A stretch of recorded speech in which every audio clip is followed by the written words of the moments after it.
Welcome to the Cocky Ride Home for Wednesday, October 13th, 2021. I'm Jackson Bird. Today, how candy corn went from a year-round candy marketed at farmers to the love-to-hate-it Halloween treat it is today. Plus, a new interactive image gallery that starkly shows what effects 3 degrees of global warming will have on coastal cities around the world.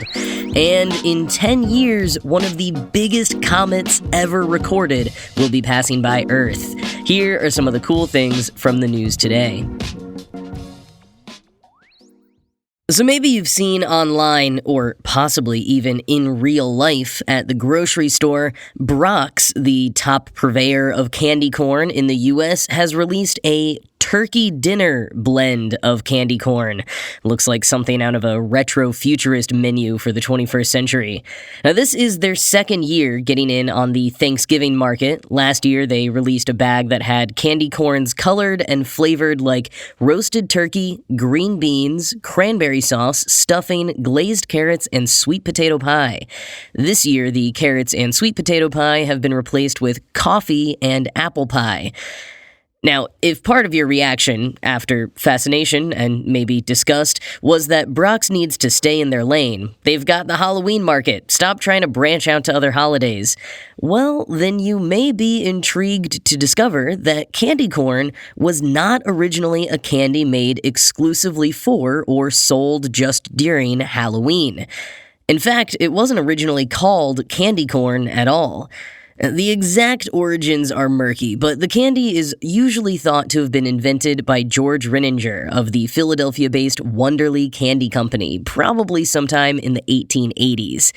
In 1898, his recipe started being produced by the Goelitz Confectionery Company, which would later become the much more well-known to us Jelly Belly. And back then, it was called chicken feed. That's right, candy corn was originally called chicken feed, sometimes even had a rooster on the front of the box. Pretty strong argument for anyone who says candy corn barely tastes like human food, let alone a delicious candy. Quoting National Geographic, as chicken feed, candy corn was intended to appeal to Americans' largely agricultural roots. At the turn of the 20th century, the country was still largely rural, and about half the nation's labor force lived on farms. Confectioners, hoping to tie in the farm and harvest spirit, also turned out candy pumpkins, turnips, chestnuts, and clover leaves. The original candy corn was touted as a treat to be eaten all year round. End quote. And one important thing to point out here, too, is that while variations on trick-or-treating have happened across cultures for centuries, we didn't have trick-or-treating as we recognize it today. Children going door-to-door in costume, asking for candy, and not seriously threatening any consequences if they don't get it, until after World War II. And for which you can largely thank Huey, Dewey, and Louie's 1952 Trick-or-Treat special with Donald Duck. Yes, it truly is Disney's world, we're just living in it. But in the first half of the 20th century, kids' adventures on All Hallows' Eve were much more mischievous. Think the Halloween scene in Meet Me in St. Louis. And even when it wasn't, homemade snacks were more common offerings than candy. Also, in an interesting throwback to the turkey dinner candy corn, in at least New York City, between the wars, costumed trick-or-treating of a sort happened on Thanksgiving, not on Halloween. But anyways, yes, candy corn, or, chicken feed, was a popular treat year-round. Now, why was it so popular? I mean, it can't just have been the clever marketing to agricultural families. Samira Kawash, author of Candy, A Century of Panic and Pleasure, wrote in The Atlantic in 2010, quote, "The real innovation in candy corn was the layering of 3 colors.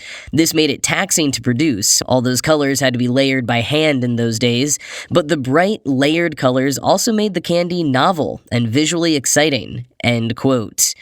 Visually exciting, yes, but as Kawash says, a huge effort to make. Here's how the process worked, quoting from the National Confectioners Association. In the 1900s, many men needed to work together to produce candy corn. Sugar, corn syrup, and other ingredients were cooked into a slurry in large kettles. Fondant and marshmallow were added to give a smooth texture and bite, and 45 pounds of warm candy was poured into buckets called runners. Men, called stringers, walked backwards, pouring the candy into cornstarch trays imprinted with the kernel shape.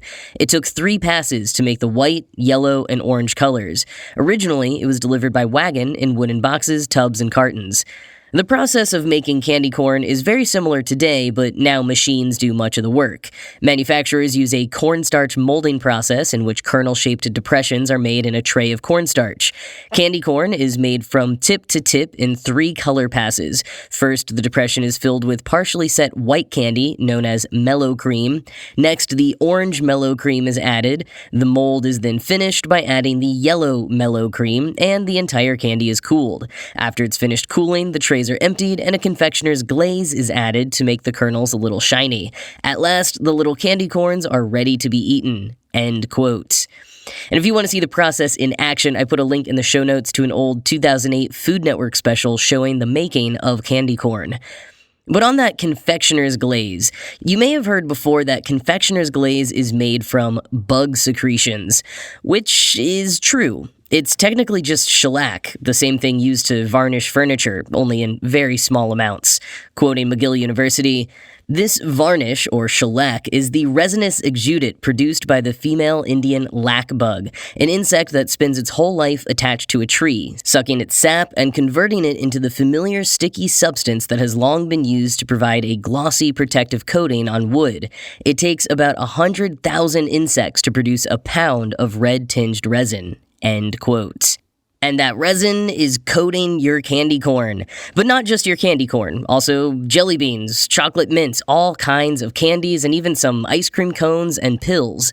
It's everywhere, and while scarebait headlines every year like to warn about the horrors of bug secretions in Halloween candy, there's never been an actual cause for concern. It's recognized as safe by the U.S. Food and Drug Administration, although it's not vegan, since, it's technically an animal product. So look out for confectioner's sugar as an ingredient if you're sticking to a plant-based diet.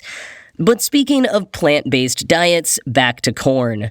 Quoting from Kawash in The Atlantic, "The thing is, corn wasn't something Americans ate much of before World War I. There were no sweet hybrids in those days. Corn was coarse and cheap and not very tasty, good for pigs and chickens. It wasn't until wartime wheat shortages in 1917 that any but the poorest Americans would have considered corn flour, cornmeal, or cornbread acceptable foodstuffs. Candy corn, on the other hand, quickly became one of America's favorite treats." End quote. Kawash also pulled some print advertisements from the 50s describing candy corn as a summertime candy, or in another as the candy all children love to nibble on all year long. So when did it go from being a penny candy favorite and staple made by all candy companies, shared during all holidays, to a flagship product for Halloween, produced by only 2 national companies? Kawash says it began in the 50s. Candy corn, with its colors and corn shape evocative of the fall harvest, did always have strong autumnal undertones. Combined with the lifting of wartime sugar rationing increasing all candy production, and companies starting to offer trick-or-treat-sized products, and the low cost of candy corn specifically, all Jelly Belly had to do was fan the already growing flame for candy corn. They increased their advertising during October by a huge amount, and, well, as marketers do, we shall follow. People from there just started associating candy corn more and more with the season and with Halloween, and we've never really gone back from there. Except for attempts from Brock's and Jelly Belly to create seasonal versions of the treat, except unlike how in the early 1900s it would have been the same product marketed differently, now they make completely different products. Still candy corn, but in pastels for Easter, red and green for Christmas, and pink for Valentine's Day, and yes, Thanksgiving dinner. Unless you think no one is actually buying candy corn these days, according to the National Confectioners Association, over 35 million pounds, or 9 billion kernels, worth of candy corn are produced every single year. And if after all of that, you're thinking you maybe want to give candy corn a try, despite having never enjoyed it in recent memory, here are a couple of tips from Lifehacker. First, most candy corn aficionados seem to swear by Brock's over Jelly Belly. Apparently, they add salt to the recipe, and it really helps the overall flavor profile. You can also try mixing the candy corn with salted or honey-roasted peanuts. This seems to be a southern tradition, maybe started in Virginia, and lots of candy corn haters have been converted by pairing them with salted peanuts. Some say that it tastes kind of like a Butterfingers. So give it a shot if you want, or you can continue thinking of candy corn as Kate Wilski described it in Eater, the Nickelback of Halloween.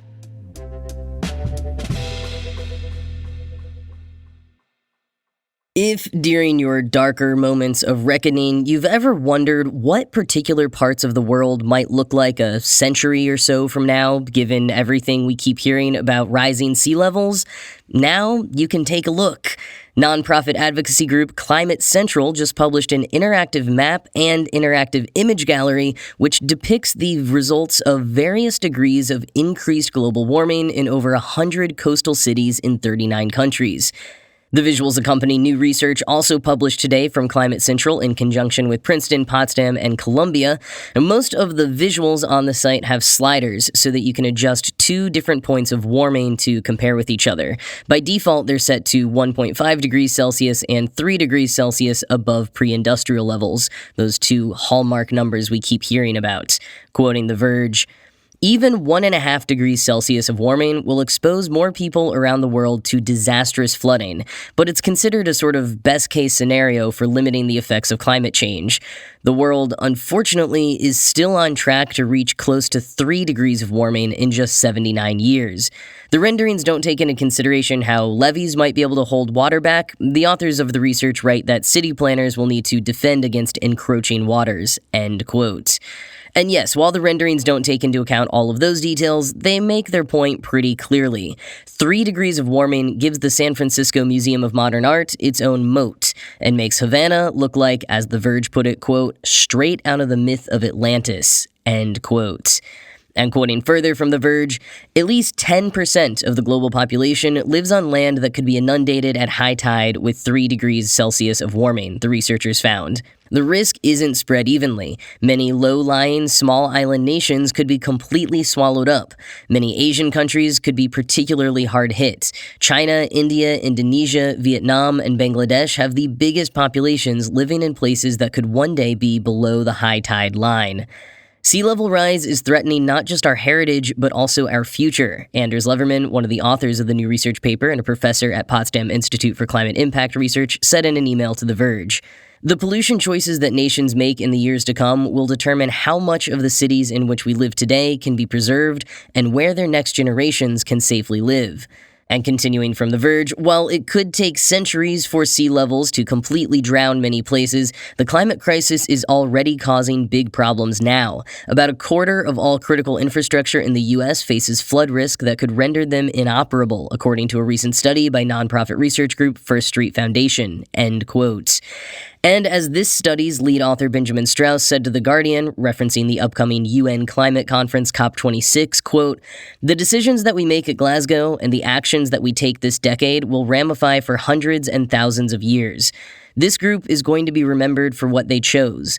Did you choose a thriving future with a livable climate, or did you choose to drown the coastal places of the world?" End quote.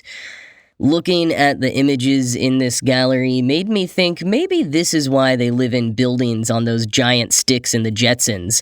Like the sea levels rose so much that there isn't a ground anymore. Ugh. But on a slightly more uplifting, although also kind of bummer note, Google's AR Animals feature has added 5 new Arctic and subarctic animals for you to virtually play with, although it added them to raise awareness of the fact that these Swedish critters are endangered. You can use the AR feature to get up close and personal with an Arctic fox, a lynx, a white-backed woodpecker, a harbor porpoise, and a moss carter bee. Like other AR animals, all you have to do is Google the name of the animal on a mobile device and you'll see an option to meet a life-sized version of them.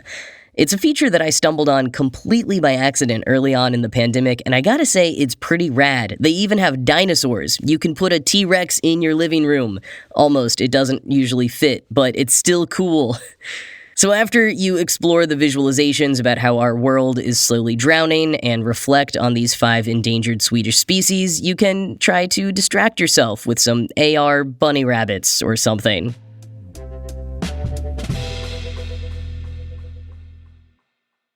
Bernardinelli Bernstein. That's the name given to one of the largest comets ever studied with modern telescopes, named naturally after the 2 astronomers who spotted it and who published their findings in a paper published last month in the astrophysical journal Letters.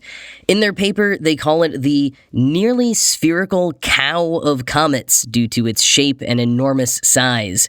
Quoting AV Club, at an estimated 60 to 100 miles wide, Bernardinelli Bernstein dwarfs its celestial comparisons like Hale-Bopp, which only measures a measly 37 miles across.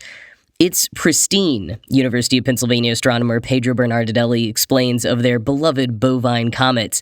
Not a lot has happened to this object since its formation in the early days of the solar system, and so we can think of it as a window into the past, end quote.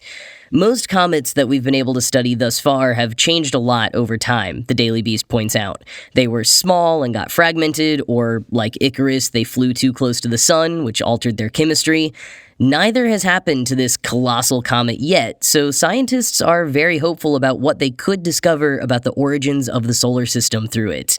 Although actually sending some kind of probe out there to study it seems like a tall order, National Geographic notes that space agencies could pull it off in time if a craft launches no later than 2029, but a lot of their budgets have already been set through the decade, so probably won't happen. But, quoting National Geographic, the good news is that Bernardinelli Bernstein gives the world's astronomers a rare luxury: time.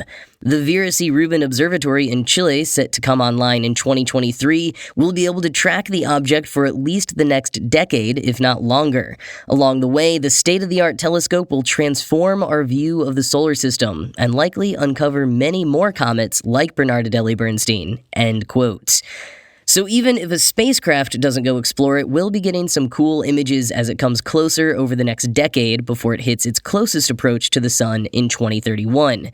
Currently, it's 2.7 billion miles from the sun. That's 29 times further away than we are on Earth. When it's closest to the sun, the comet will be within a few billion miles of it still, a little further out than Saturn, but we'll still be able to see it, albeit with powerful telescopes, into the 40s or maybe even longer. Quoting once more from National Geographic, astronomers calculate that this comet takes millions of years to circle the sun. Only 3 such long-period comets have ever been discovered on their way in from the Oort cloud, and Bernardinelli Bernstein was found when it was still more than 2.7 billion miles away, a record for a comet. Because it was discovered so early, a generation of astronomers will have the opportunity to unravel its mysteries, end quote.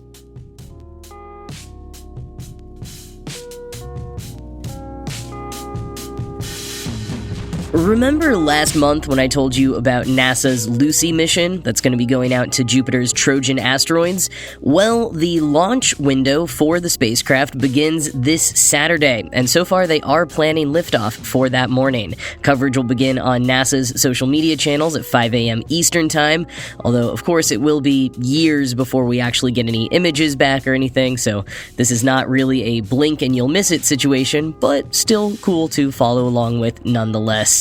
That is it from me for today. As always, this show was produced by Ride Home Media and Kottke.org. I am Jackson Bird, and I'll talk to you again tomorrow.